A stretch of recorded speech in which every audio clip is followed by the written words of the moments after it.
Hello. In today's video, we'll be discussing where I've been and what have I been doing the past few months in this artistic journey. Now let me tell you, it has been a journey.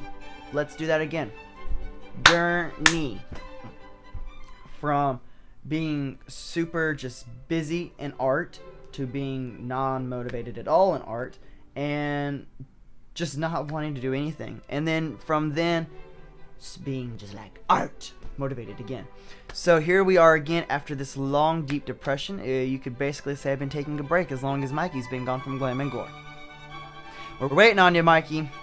So anyways, let's go ahead and get into this video. I'll be drawing whatever I decide to draw.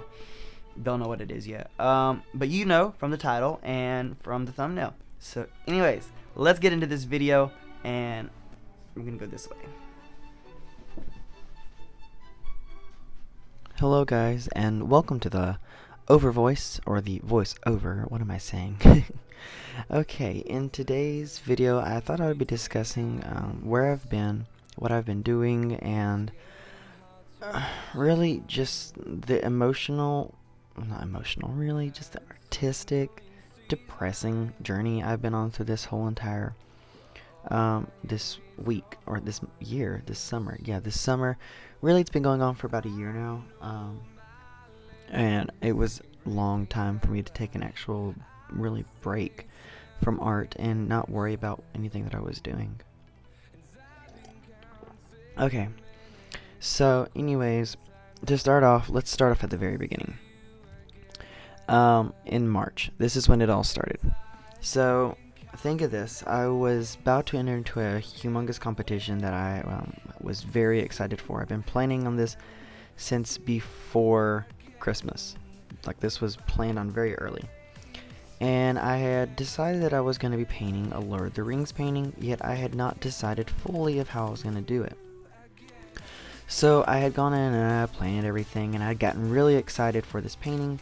And the first time I did it, and the second time I did it, and the third time I did it, it did not turn out good. And so I decided to redo a different painting, but still sticking with the Lord of the Rings theme. And so I went with this picture. I'll show it up on the side of the here. There it goes, right there. Anyways, so I decided to draw this, or paint it really. So I tried to paint it multiple times, and this is actually where I got into the very classy, expensive acrylics. I was super excited about these. They were different, and for me it felt like I was back painting my old original oil paints that I had originally done, and so I really liked them that way. So after this had happened, I just ended up not doing that piece into the competition because I felt like I wasn't ready. I felt like that piece wasn't ready enough. So I had recently done a piece that I had done, or there was a piece that I had done recently, and so I decided, hey, I'll put this one in along with this other one that I had done and put it to a competition that had gotten a pretty high marking into that competition. So I decided, let's add those two. So I entered one in, and so I get to the place. I get to like the showing and all that stuff. The show comes, and when I get there, I was like, I want to see. It's probably terrible of me to do this, and I've learned my lesson. But I was like, let me linger around the painting a little bit and listen to what people have to say about it. See if anybody say anything like that. Because, you know, we're artists, we want to know what people are thinking. So, anyways, after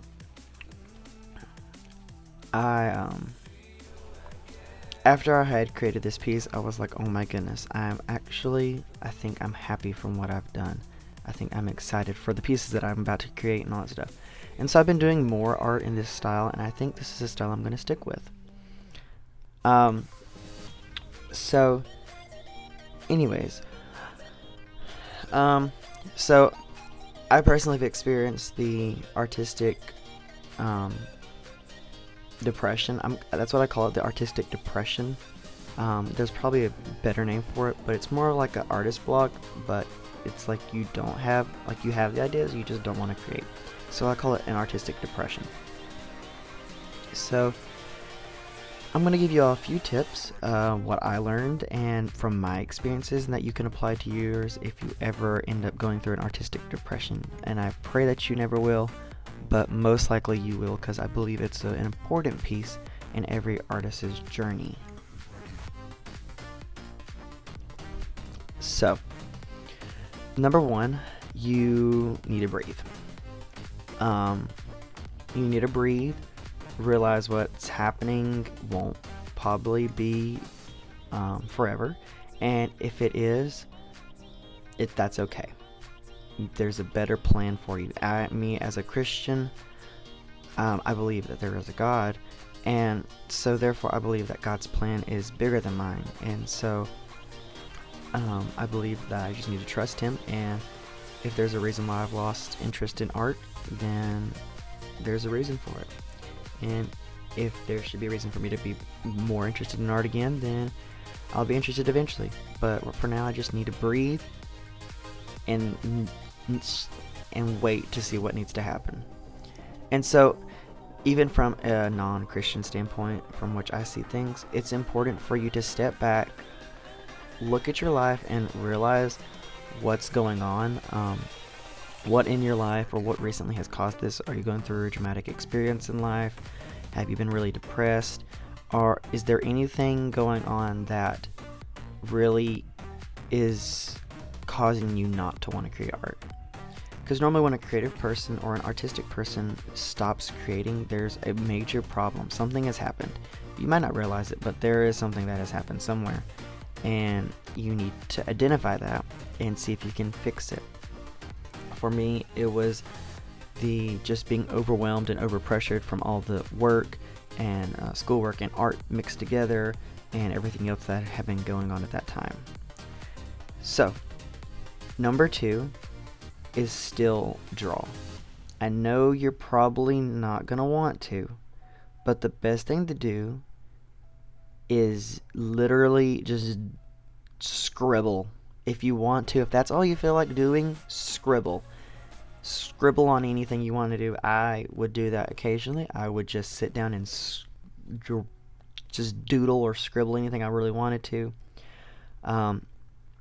And it was like I was still creating and everything, but I wasn't going all the way in like I would normally have done with art. So that really helped, and it still gives you that feeling that you're still doing something, but you're just not taking as big steps as you normally would. Number 3 is don't listen to anybody that's telling you that, or at least bugging you. Don't listen to anybody that's bugging you about your art, because I know that can become very pressuring, especially if you have a wide following or a supporting or a wide support group or anything like that that is very interested in your art. I would recommend telling them that you're taking a break.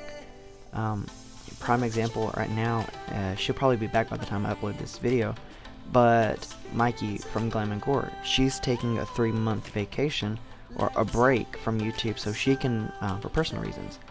And I feel like that's what I was doing, but at the time I didn't know that's what I was doing. And so now that I've come back and now that I'm looking at everything, I feel so much better in my art, and I feel much more confident as an artist and everything. So yeah, that's it guys, and I'll see y'all next week.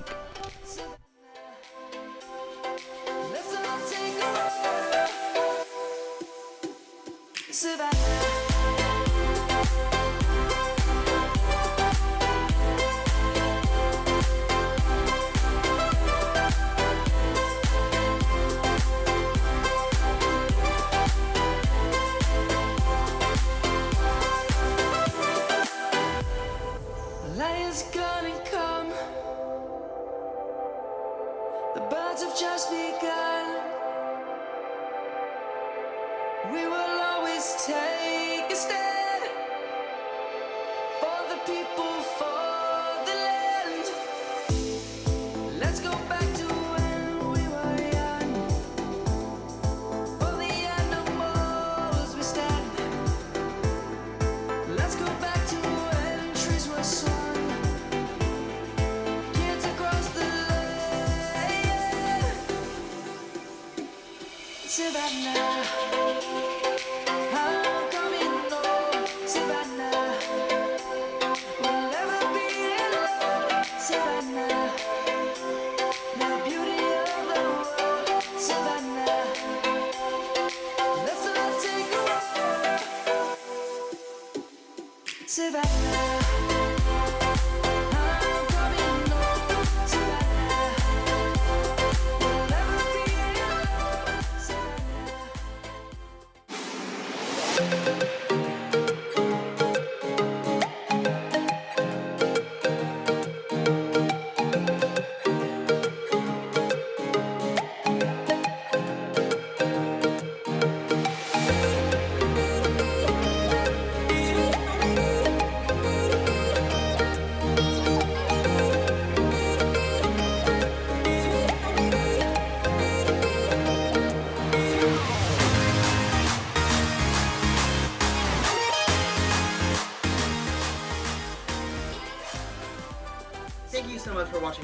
If you'd like to see more, I have suggestions here. If you'd like to subscribe to the YouTube channel, subscribe here.